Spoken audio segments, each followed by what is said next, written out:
Hello friends, welcome back to the new video. In this video guys, we are going to talk about how to change home screen mode in our Realme phone.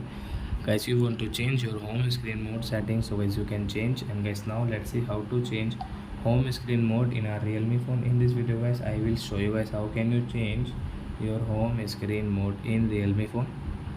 So guys, now let's see how to change it. First of all, open your phone setting guys, and let's click on your home screen and lock screen setting.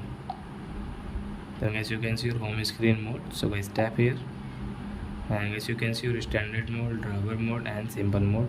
So as you can change from here, just example for guys, you will take this standard mode and guys apply, switch. So as you can see guys, home screen mode has changed.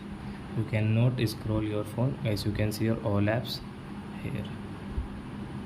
So I hope friends you have understood how to change home screen mode setting in a Realme phone. So that's it guys, thanks for watching. Now we will meet on next video with new topic.